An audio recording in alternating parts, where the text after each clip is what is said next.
Hi, everyone, and welcome to the Neil Haley Show. Two great, exciting guests. Again, remember to go to my website, totaltutor.net, for more information. Twitter, Total Tutor, Neil S. Haley, Facebook, LinkedIn, Neil Haley, Instagram, Total Tutor, Pinterest, Neil Haley, and Google Plus, Neil Haley. And let the fun continue.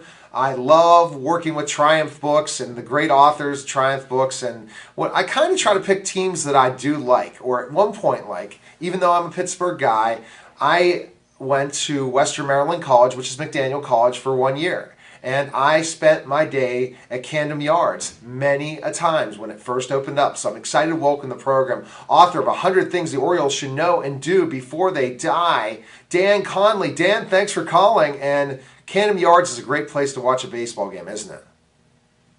No question. I mean, I've had the good fortune, I would say, to be able to do that for 15 years, to have my office seat be Camden Yards press box. And it's a pretty special place. And actually, in the book, I had to order at least the first 25 really in what I thought was the most important things about Orioles history. And, and obviously there's a lot of great players in that. But to me, number 7, which is, obviously in the top 10, even before a couple of Hall of Famers, is Camden Yards. It's that important to the Orioles, that important to Baltimore. Just a great place. And it really did. It is ballpark. As a Pittsburgh guy, it really did change the way ballparks are created and where they're located and how they look. And there's been so many replicas now of Camden Yards or kind of similar stadiums and structures to Camden Yards now. Yeah, no, it's very interesting when you talk about Camden Yards, and what I love is the wall. I mean, you walk into that park, sorry, PNC Park, it's not Camden Yards. When Camden Yards was built probably, I think, a year before PNC Park, or maybe 2, but when I went to that ballpark, and I walked in, and you could just see just how it's just built, and it's unlike any other ballpark. Describe it. I mean, specifically when you walk in, it feels so old time. They try to do that with the Jake and PNC Park, but it's not like Camden Yards, in my opinion. Well, I think it's probably because Camden Yards was the first. I mean, it was the first what they call retro ballpark, and I think that from that point on, once you have something that is so original, even the ones that are nice, and PNC is a beautiful park. It is, yeah. I love the one in San Francisco as well. They're two of my favorites, and they have some some similarities to Camden Yards. But Camden Yards was the first, and that's the one that you really kind of look to and gravitate toward, and it had that old time feel. And it's funny because in the book I mentioned that when they first were doing the designs for Camden Yards, they were looking at something similar to the new Comiskey Park. It was done by the same designers, and I don't know if you've ever been there, but it doesn't compare to the newer ballparks, obviously, the ones that were built after it.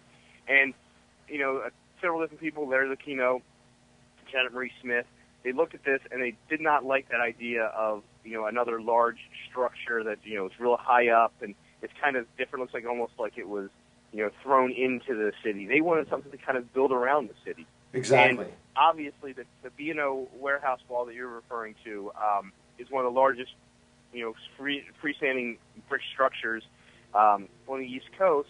And to have it, it looked like almost the right field wall. Now it's not, and one of the chapters in here is how everyone thought that someone would hit home runs off of that wall, and they even have plexiglass in the first, I think, bottom 4 levels.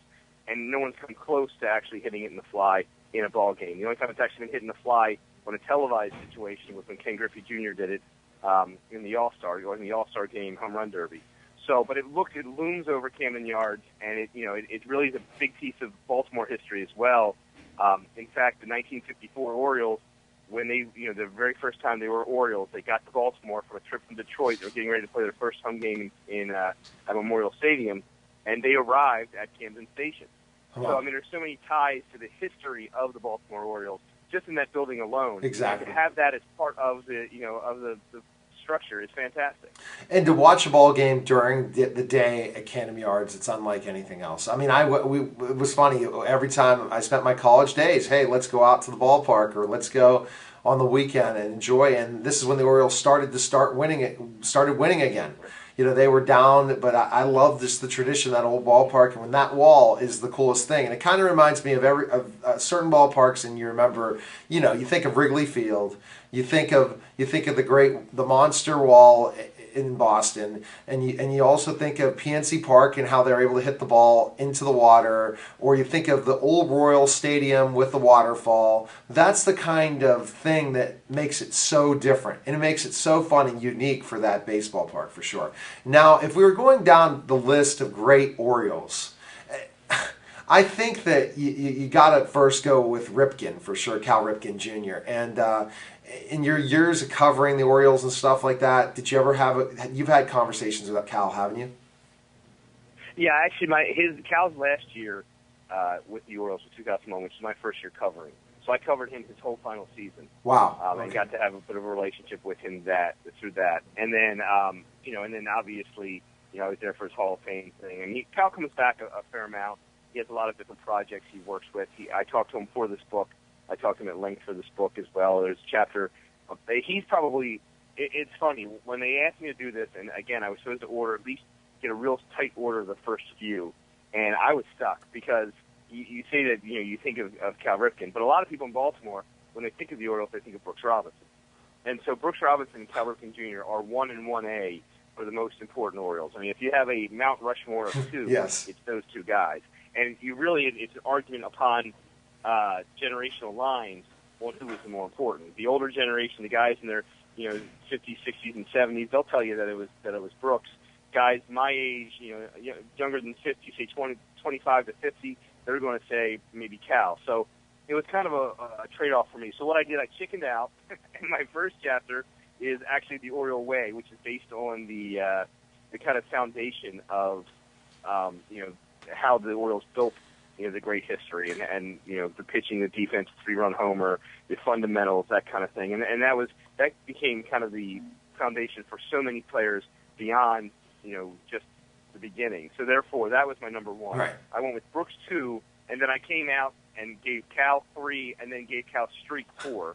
Okay. And there are several other Cal chapters, including a chapter on his father, and a chapter on him and his brother playing for his father. I hope to get a chance someday to interview Cal Ripken Jr. I hope it happens. I've interviewed some pretty interesting celebrity guests, but that would be an awesome one to get a phoner with for sure. Or ever if ever he comes to Pittsburgh and you get that opportunity. I add my celebrity list all the time, Dan, and I tell you that would be just a phenomenal one. Because one thing that he does in that time of baseball, right before he retires to the steroid days, he's clean. He's somebody that we always can still look up to and not have that taint like so many baseball players of his time.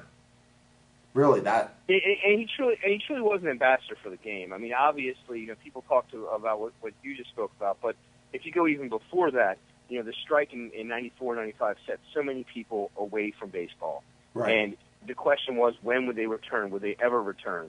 And then, just a few months after that, in September of 1995, you have Ripken breaking Gehrig's record, which is one of the most coveted and treasured records in baseball history. Exactly. And he's breaking that, and it's a record that's not done by performance. It's just done basically by showing up. It's a lunch pail performance, and I think that spoke to a lot of people. And he speaks about that and the importance of the streak and what it meant, what he thought it meant to people, and why it resonated then with people, and why it resonates now. I mean, a lot of people will say that he was, he helped save baseball, and obviously that same mantle was thrown upon Sosa and McGuire when they had the home run record, but now it looks tainted when you look back on it. So, I mean, I think a lot of people do point to Cal as being, if not a savior of the current game of baseball, certainly a tremendous ambassador for it. Now, Dan, I know, it was funny, I was joking with the Red Wings author, The 100 Things. I said, Game 7 against the Penguins is definitely in the top 100. I don't think We Are Family 1979 was in your top 100, was it? Oh, most certainly. Because I made sure to mention, absolutely. I mean, each one of the, in fact, number 23 and number 24 are Losing to the Pirates Part 1 and Losing to the Pirates Part 2. Because first of all, you have to look at the fact that the World Series, I mean, you're talking about 6 World Series for the Orioles, and obviously all of them are tremendous moments and important moments in history for the team. So you can't just forget about that and say, oh, well, they lost, you can't look at that. But both of those series were ones that really do resonate years upon years later in baseball fans' minds. Yes, it definitely does. Even though maybe your team wasn't in it, you certainly remember those. basically because of the performances. They both went to 7 games, so obviously that's, Right. it's always a lot of fun. Roberto Clemente basically took over the 1971 World Series for the most part. I mean, and that was a tremendous World Series. Right. And then in '79, Stargell did the same. And both of them, like I said, I mean, in '79 the Orioles were up 3-1, and and lost the 3 in a row. And in '79, the Orioles, I think that they almost took the Pirates for granted. I mean, in '71 they almost took the Pirates for granted because they were so good. They were the defending champs in 1970. They've been to the World Series in '69, and I don't think they really thought that the pitching that the Pirates were putting out there was going to measure up. The Orioles had 4 20-game winners that year, and so that because they had such a great team, because they had the 20-game winners and didn't win the World Series, I think that's always going to be resonation in the Orioles fans' minds and really baseball fans' minds. People will always remember those. So to me, you can't leave those out. They're exceptionally important, and they're top 25. Well, Dan, as you see, I have a lot of memories. There's a lot more memories of the Orioles, but you got to pick up the book for sure and check it out. And so where's the best place we can find information on you, Dan? Check out the book, learn more about you, all the different places. Where can they go? Well, as far as, nationally, online, you can find it in a lot of different places. I mean, TriumphBooks.com has it. Obviously, that's the publisher. Also, Amazon.com. It's available there. It's available at BarnesandNoble.com, Walmart.com. I mean, if you basically do a Google search of 100 Things Orioles, you can find it locally in the Maryland, Pennsylvania, Virginia areas. I mean, Barnes & Noble covers it, carries it. A lot of different bookstores are carrying it. And I'm doing appearances and stuff throughout the Mid-Atlantic region. So that's kind of a cool thing. But really, it's fairly accessible. I mean, like I said, if you just Google 100 Things Orioles in Connolly, you'll be able to find probably 10 places immediately you'll be able to purchase it from. Because people always go to the beach, Dan, that people that are not from Baltimore are Baltimore Oriole fans because they spend some of their summers listening to Orioles games. And then they might not have a good year of a team. And especially if the Pirates are in a different division and the Orioles never play them, there are fans of Orioles all over the country for sure. And especially because of, going to the beach. So I don't know if you ever thought of that before, but that's something that was interesting for sure. So Dan, thanks for calling, and really enjoyed the conversation, and we'll see. And I didn't bring up anything about the new Orioles, but that was exciting last year, and we'll see what they do this year. Absolutely. That's one of the great things about the book too, is that it's, we're at a situation where really there's a whole lot of interest in the Orioles. They won a division last year for the first time in 17 years. Lots of interest in them. So this seems like a real good timing for the book as well. Exactly. Well, thanks for calling, Dan, and best of luck. All right. Take care. Okay, bye. You're watching The Neil Haley Show and listening to Author's Corner, and we'll be back in just a moment with another great guest.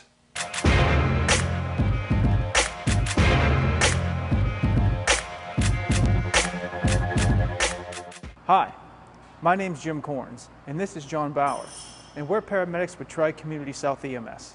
This year, EMS Week is May 17th through May 23rd. Tri-Community South EMS would like to use this week to start our campaign on distracted driving.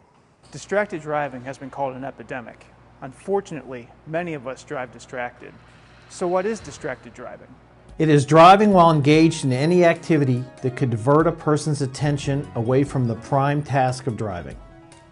Texting, making phone calls, putting on makeup, reaching for objects, changing the CD or radio channel is part of an endless list that put us at risk. The following statistics should make each of us think about making changes in the way we drive or ride in a car.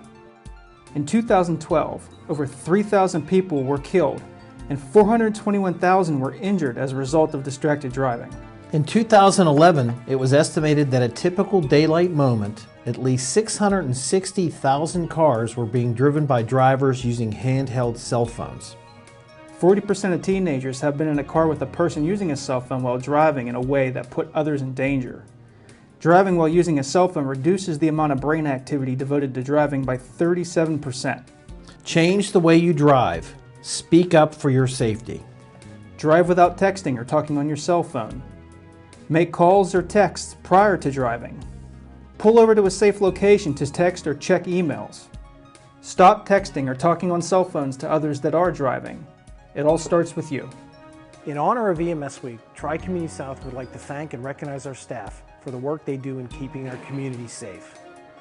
For more information on Tri-Community South EMS, our CPR classes, or our Speakers Bureau, visit tcsems.org.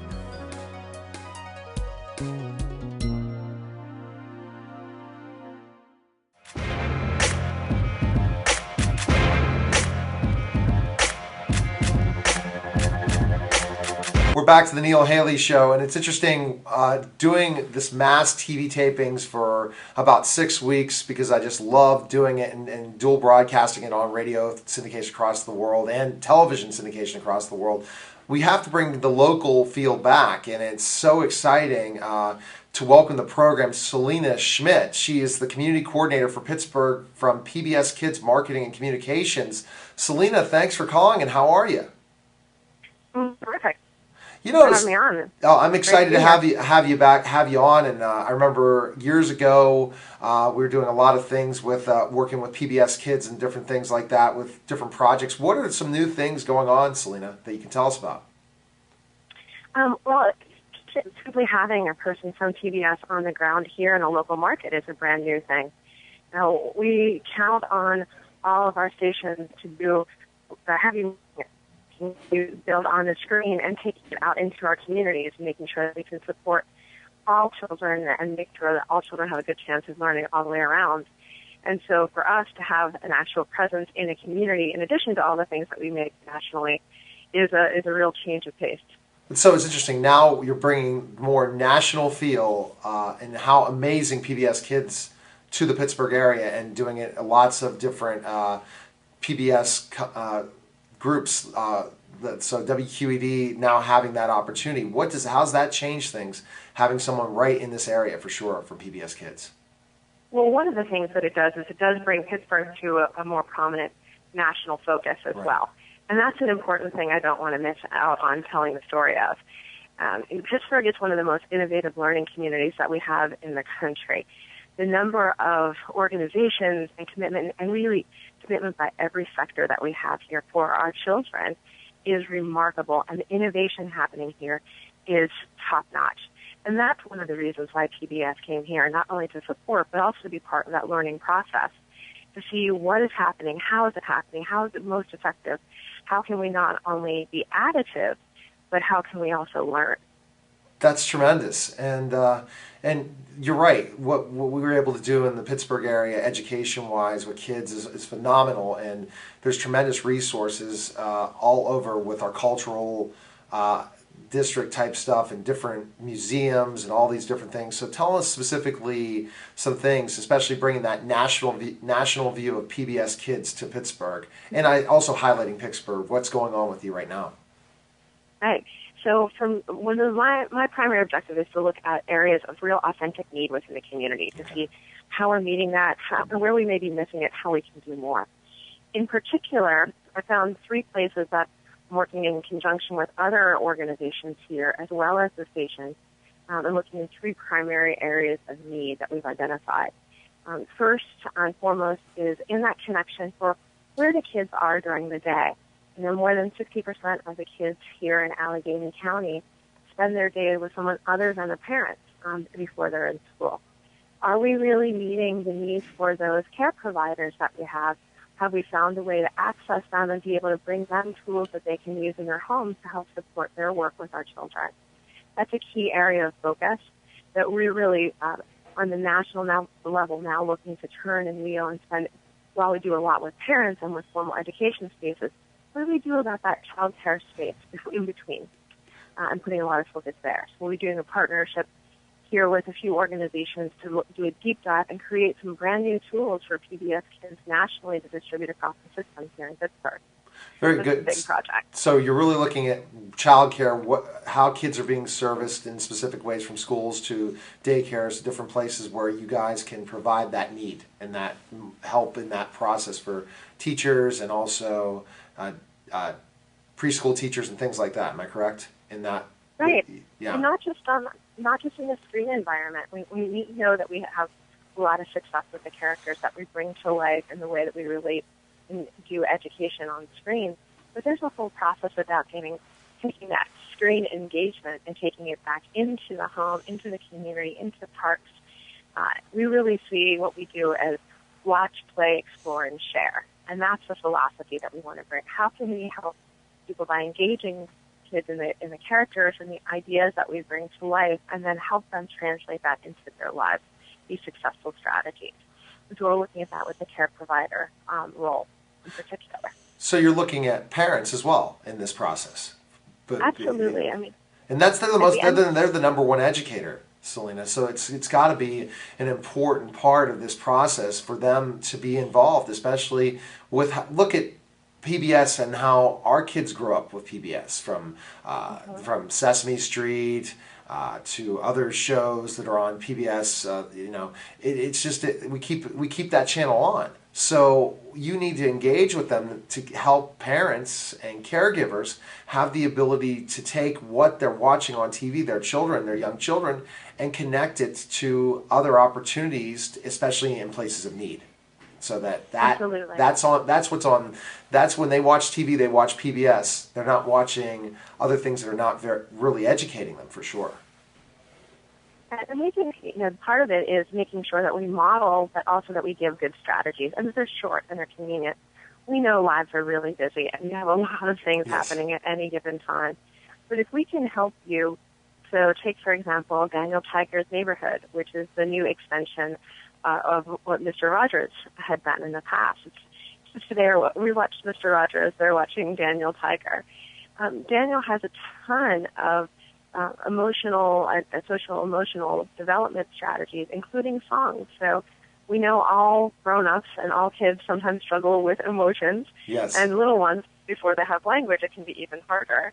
So there's a song that Daniel learns when he gets frustrated about when he's so angry he wants to roar. He just takes a deep breath and counts to 4. I know this well. I have 5 kids of my own, Selena. I know it as well watching that. Yes. It's great, and it's great to see the spin-off of Mr. Rogers, and especially being a local thing. It's fantastic for Pittsburgh, and it's such a great show.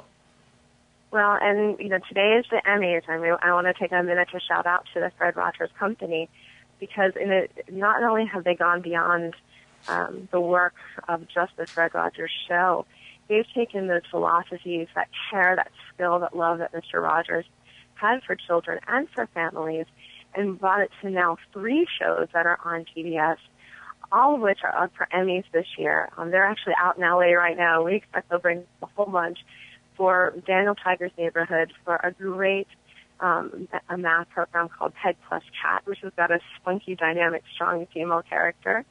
And then for Odd Squad, which is their brand new show, which is live action. Kids almost like Men in Black, but solving problems with math. My daughter loves it. My oldest daughter loves Odd Squad. Loves it. Fantastic. So I didn't know that was based on the Fred Rogers Company. That's awesome. I mean, it's great to see new PBS shows and the popularity. My daughter wants to DVR every one of the Odd Squads. Yeah, well, I mean, and again, it just goes back to the Live Pittsburgh. I was just in D.C. yesterday for the week, and we had a big conversation about how are we reaching Latino families and making sure that we're being representative. And when we did our research work just this past year, talking with Latina moms on what's important to them, we picked 3 cities in the country to go to. That was South Florida, Los Angeles, and we picked Pittsburgh. Again, just looking at here being the center, it's such a wonderful center to learn from and grow at nationally. Any new projects coming up? You told me about all the different partnerships. Is there anything that families could be looking towards right now, what you're doing with the marketing communications? Anything coming up, any activities or programs? Well, I can give you some things that are out there that parents should definitely grab hold of.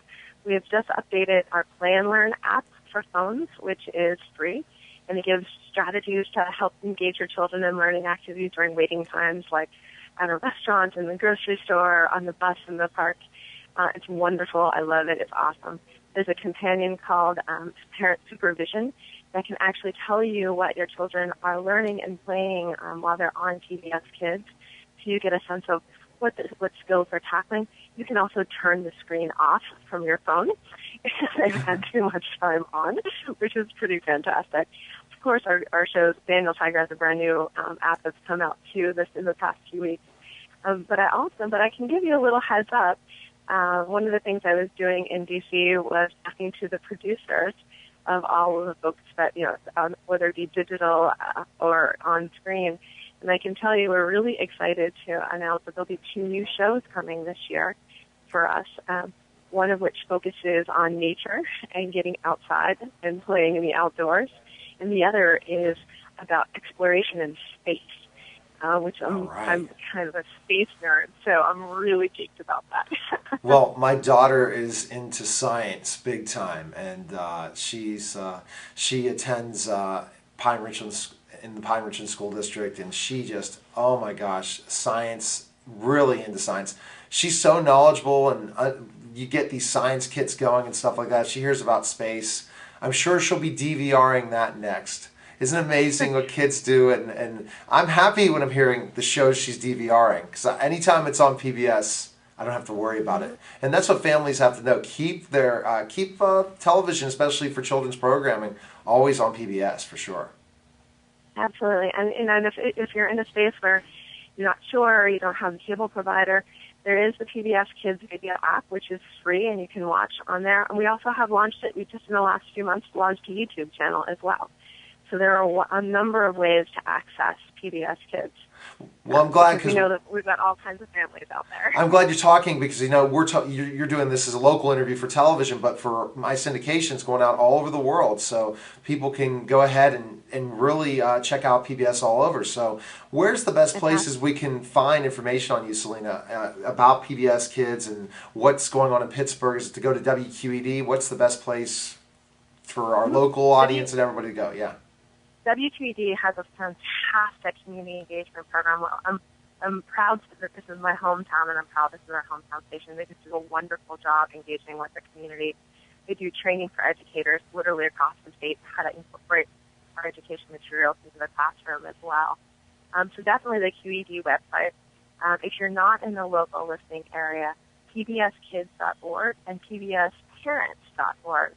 Which will also give you lots of activities that are connected to the things your kids are seeing on screen, so you can really do that watch, play, explore, and share in the learning. Well, fabulous. I'm so happy to be back working with PBS and WQED to promote what's going on.